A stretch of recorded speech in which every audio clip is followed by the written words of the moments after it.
زنا کی توبہ کیسے قبول ہوتی ہے؟ نبی کریم صلی اللہ علیہ وآلہ وسلم کا فرمان ضرور سن لیجئے۔ ایک آدمی نبی کریم صلی اللہ علیہ وآلہ وسلم کے پاس آیا اور عرض کرنے لگا، یا رسول اللہ صلی اللہ علیہ وآلہ وسلم، مجھ سے گناہ ہو گیا ہے، میں زنا کر بیٹھا ہوں، میری توبہ کیسے قبول ہوگی؟ نبی کریم صلی اللہ علیہ وآلہ وسلم نے فرمایا کہ تم صرف یہ ایک کام کر لو، اللہ تمہارے سارے گناہ معاف کر دے گا۔ وہ کام یہ ہے، زنا ایک ایسا گناہ عظیم ہے جس کی سنگینی کو قرآن و حدیث نے انتہائی شدت کے ساتھ بیان کیا ہے۔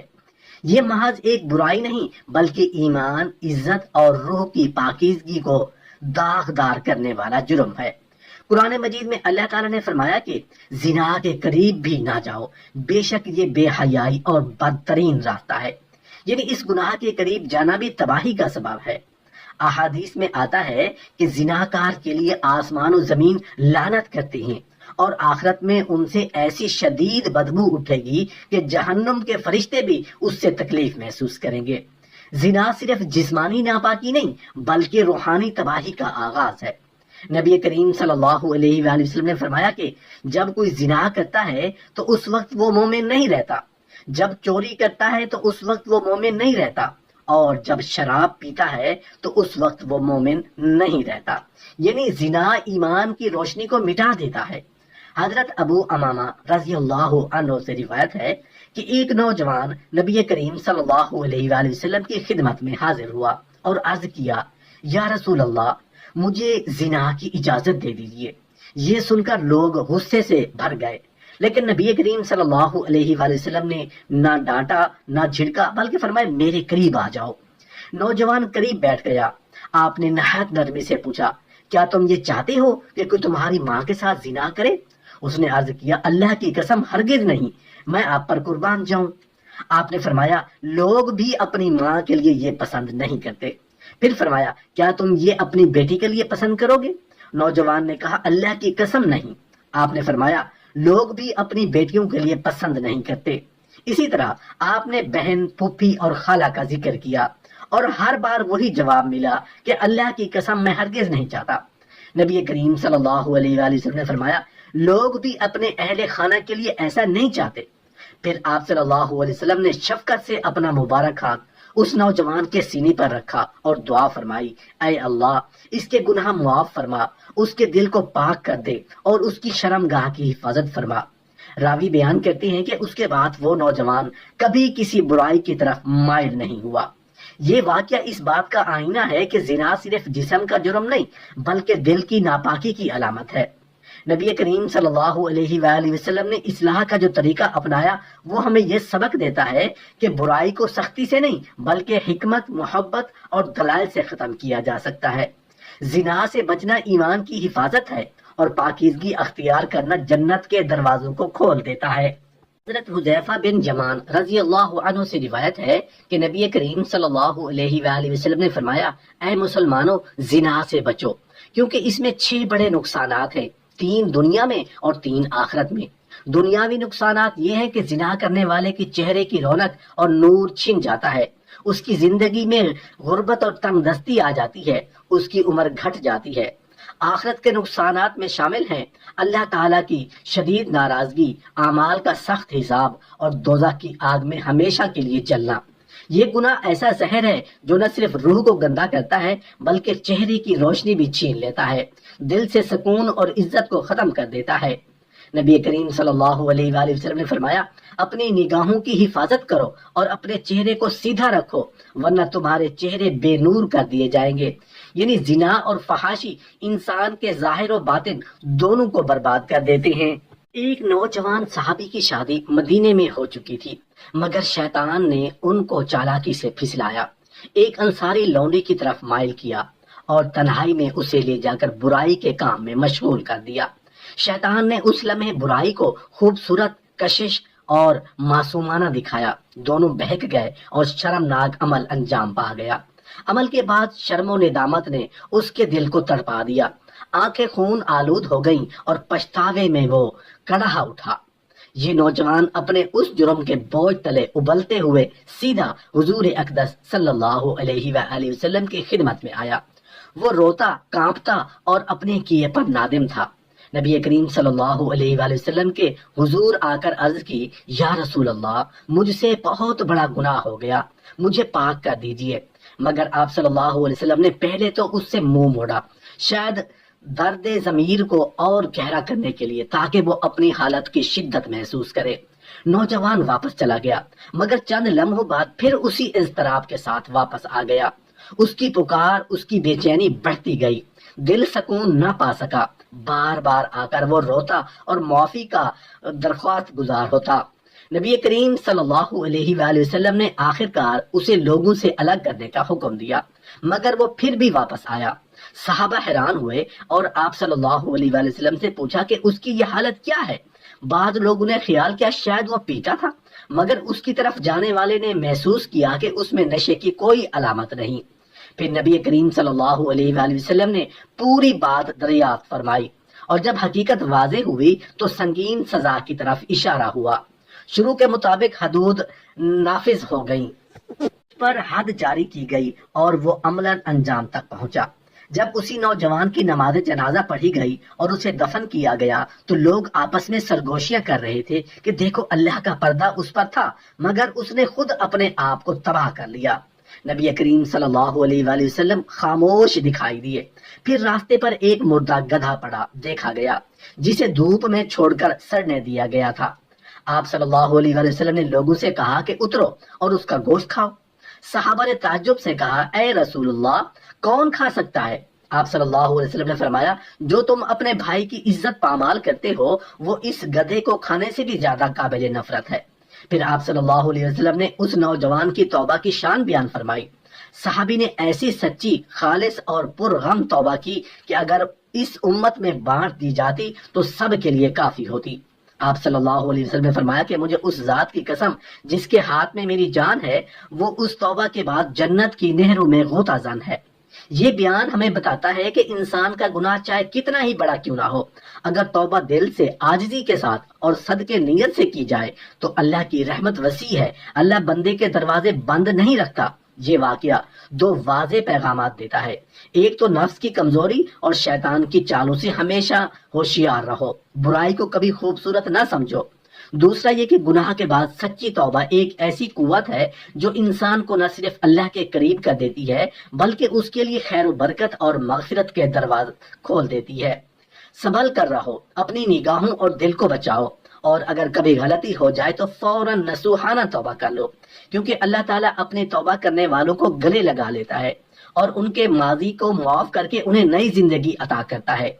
حضرت عبداللہ بن عمر رضی اللہ تعالیٰ عنہ سے روایت ہے کہ رسول اللہ صلی اللہ علیہ وآلہ وسلم نے فرمایا، جو شخص کسی غیر حاضر آدمی کی بیوی کے بستر پر آ بیٹھے وہ قیامت کے دن سانپوں میں سے ایک زہریلے سانپ کے ڈسنے کی سزا پائے گا۔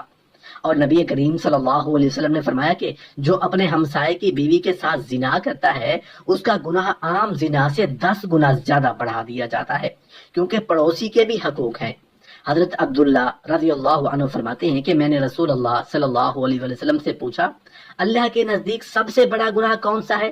آپ نے فرمایا، یہ کہ تو اللہ کے ساتھ کسی کو شریک ٹھہرائے جبکہ اسی نے تجھے پیدا کیا۔ میں نے عرض کیا، پھر کون سا گناہ بڑا ہے؟ فرمایا، یہ کہ تو اپنی اولاد کو اس خوف سے قتل کرے کہ وہ تیرے رزق میں شریک ہوگی۔ میں نے پوچھا، پھر کون سا؟ آپ نے فرمایا، یہ کہ تو اپنے ہمسائے کی بیوی کے ساتھ زنا کرے۔ یہی وہ جرم ہے جو انسان کو ایمان سے محروم کر دیتا ہے۔ زنا صرف جسمانی برائی نہیں، یہ روح کی تباہی، ایمان کی بربادی اور اللہ کے قہر کو دعوت دینے والا گناہ ہے۔ جب انسان اس گناہ میں مبتلا ہوتا ہے تو اس کی دعائیں قبول نہیں ہوتی، اس کا دل سیاہ ہو جاتا ہے، اس کی آنکھوں سے نور چھن جاتا ہے اور اس کی زندگی مصیبتوں سے بھر جاتی ہے۔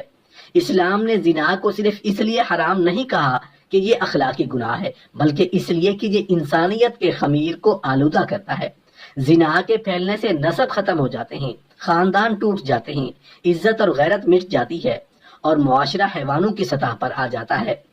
جو لوگ زنا سے بچ کر اپنی نگاہوں اور دلوں کی حفاظت کرتے ہیں وہ دراصل اللہ کے خاص بندے ہیں۔ ان کے لیے دنیا میں عزت ہے، دل میں سکون ہے اور آخرت میں جنت کے باغ ہیں۔ پس اے ایمان والو، اپنے آپ کو، اپنے گھروں کو اور اپنے نسلوں کو زنا کی آگ سے بچاؤ، کیونکہ یہ وہ آگ ہے جو دنیا سے شروع ہو کر آخرت تک انسان کو جلا دیتی ہے۔ نبی کریم صلی اللہ علیہ وآلہ وسلم نے ایک دن اپنے صحابہ کرام سے پوچھا، زنا کے بارے میں تمہارا کیا خیال ہے؟ صحابہ نے مؤدبانہ عرض کی، یا رسول اللہ، زنا کو اللہ اور اس کے رسول نے حرام قرار دیا، لہٰذا وہ قیامت تک حرام ہی رہے گا۔ اس پر نبی کریم صلی اللہ علیہ وآلہ وسلم نے فرمایا، اگر کوئی شخص 10 عورتوں سے زنا کرے تو اس کا گناہ اس سے کم ہے جو اپنے پڑوسی کی بیوی سے زنا کرتا ہے۔ یہ بات سن کر صحابہ کرام حیران ہوئے، تو آپ صلی اللہ علیہ وآلہ وسلم نے فرمایا کہ ہمسائے کی بیوی سے زنا اس لیے زیادہ بڑا گناہ ہے کہ اس میں 2 حق پامال ہوتے ہیں، ایک اللہ کا حق اور دوسرا ہمسائے کا حق۔ ہمسایہ وہ ہے جو تمہارے قریب رہتا ہے، جسے تمہارے گھر کے حالات، تمہارے اوقات، تمہاری غیر حاضری تک کا علم ہوتا ہے۔ ایسے شخص کے گھر کی عزت پر حملہ کرنا صرف بدکاری نہیں بلکہ خیانت، بددیانتی اور دوغلا پن کی انتہا ہے۔ یہ گناہ انسان کے ذہن سے سکون چھین لیتا ہے، وہ ہر وقت خوف میں جیتا ہے کہ کہیں راز فاش نہ ہو جائے، کہیں پکڑا نہ جائے، کہیں اللہ کے قہر نازل نہ ہو جائے۔ پھر رسول اللہ صلی اللہ علیہ وآلہ وسلم نے آخر میں اپنے زناکاروں کے انجام کے مناظر بھی بیان فرمائے۔ آپ نے فرمایا، جب مجھے معراج کی رات آسمانوں کی سیر کرائی گئی تو میں نے ایسے لوگوں کو دیکھا جن کے جبڑے، نتنوں اور آنکھوں کو لوہے کے آلے سے چیر دیا جا رہا تھا۔ میں نے پوچھا، اے جبرائیل، یہ کون ہے؟ تو بتایا گیا، یہ وہ لوگ ہیں جو دنیا میں فحاشی پھیلاتے تھے، جھوٹی خبریں، بے حیائی اور گناہ کے راستے عام کرتے تھے۔ پھر آپ نے مزید فرمایا، میں نے ننگے مرد اور عورتوں کو آگ کے تندور میں جلتے دیکھا، وہ چیخ رہے تھے مگر ان کی چیخوں کی کوئی سنوائی نہیں تھی۔ یہ وہ مرد اور عورتیں تھیں جو دنیا میں زنا کرتے تھے، اپنے نفس کے غلام بن گئے تھے۔ آج افسوس کا مقام یہ ہے کہ جس گناہ کو کبھی لوگ آر سمجھتے تھے، آج اسی زنا کو معمولی سمجھ کر نظر انداز کیا جاتا ہے۔ معاشرے میں آزادی کے نام پر بدکاری کو عام کر دیا گیا ہے، شرم و حیا ختم ہو چکی ہے۔ لوگ کہتے ہیں غلطی ہو گئی تو توبہ کر لیں گے، لیکن کبھی سوچا کہ اگر توبہ کی توفیق نہ ملی تو کیا بنے گا؟ یہ گناہ صرف جسموں کو نہیں جلاتا اور روحوں کو سیاہ کر دیتا ہے۔ زناکار دنیا میں ذلت، خوف اور بیماریوں میں مبتلا ہوتا ہے اور آخرت میں آگ کے تندور میں جلنے کے لیے چھوڑ دیا جاتا ہے۔ پس اے ایمان والو، ہوش کے ناخن لو، زنا سے بچو، اپنی نگاہوں کی حفاظت کرو، کیونکہ اللہ کے غضب سے کوئی پناہ نہیں مگر اس کی اطاعت اور توبہ میں۔ حضرت عبداللہ بن عمر رضی اللہ عنہ سے روایت ہے کہ آقا صلی اللہ علیہ وآلہ وسلم نے فرمایا، جب حکمران ظلم کرنے لگے تو آسمان کا پانی روک دیا جاتا ہے، جب لوگ زکوٰۃ سے انکار کریں تو مویشی ہلاک ہوتے ہیں، اور جب زنا عام ہو جائے تو فقر، فاقہ اور مسکنت بڑھ جاتی ہے، اور جب وعدے توڑے جائیں تو کافروں کو غلبہ مل جاتا ہے۔ اسلام نے زنا کو حرام قرار دے کر دراصل انسانیت کی عزت، نسب کی پاکیزگی اور روح کی طہارت کو محفوظ کیا ہے۔ جو قومیں زنا میں مبتلا ہو جاتی ہیں وہ اپنی غیرت، سکون اور ایمان سب کھو دیتی ہیں، لہٰذا زنا سے بچنا ایمان کی حفاظت، روح کی پاکیزگی اور معاشرے کے امن کی ضمانت ہے۔ رات کی خاموشی میں جب دنیا سو رہی ہوتی ہے، جب ہر شے ساکت اور پرسکون نظر آتی ہے، اسی لمحے آسمان کے دروازے کھول دیے جاتے ہیں۔ نبی کریم صلی اللہ علیہ وآلہ وسلم نے فرمایا، ہر رات کے نصف حصے میں ایک فرشتہ ندا دیتا ہے کوئی دعا کرنے والا جس کی دعا قبول کی جائے، ہے کوئی مانگنے والا جسے عطا کیا جائے، ہے کوئی مصیبت زدہ جس کی مصیبت دور کی جائے۔ یعنی رات کا وہ وقت جب دنیا کے شور ہنگامے ماند پڑ جاتے ہیں، قبولیت دعا کا لمحہ بن جاتا ہے۔ مگر وہ عورت جو اپنی زینت یا نرمی گفتگار کے ذریعے غیر مردوں کے دل بہلاتی ہے، یا وہ مرد جو گناہ کے راستے اختیار کرتا ہے، ان کی دعائیں رد کر دی جاتی ہیں، کیونکہ اللہ تعالیٰ ان دلوں کی صداقت دیکھتا ہے جو پاک ہوں، نہ کہ ان زبانوں کو جو نفاق سے لبریز ہوں۔ نبی کریم صلی اللہ علیہ وآلہ وسلم نے فرمایا، جب کسی قوم میں زنا اور سود عام ہو جائے تو وہ قوم گویا اپنے اوپر اللہ کے عذاب کو دعوت دیتی ہے۔ یعنی ایسے معاشرے پر کبھی بیماریوں کا، کبھی قحط کا، کبھی خوف اور بے برکتی کا عذاب نازل ہوتا ہے۔ زنا ایسا جرم ہے جس کی سزا صرف آخرت میں نہیں، دنیا میں بھی ملتی ہے۔ حضرت انس رضی اللہ عنہ سے روایت ہے کہ رسول اللہ صلی اللہ علیہ وآلہ وسلم نے فرمایا، 2 گناہ ایسے ہیں جن کی سزا دنیا میں ہی جلد مل جاتی ہے، ایک زنا اور دوسرا والدین کی نافرمانی۔ اور یہ حقیقت ہے کہ زنا انسان کو جسمانی بیماریوں، روحانی اذیتوں اور معاشرتی ذلتوں میں مبتلا کر دیتا ہے۔ جو شخص اس گناہ میں پھنس جاتا ہے وہ جھوٹ پر جھوٹ بول کر اپنی بد کرداری کو چھپاتا ہے، یہاں تک کہ فرشتے اس کی منہ کی بدبو سے دور بھاگ جاتے ہیں۔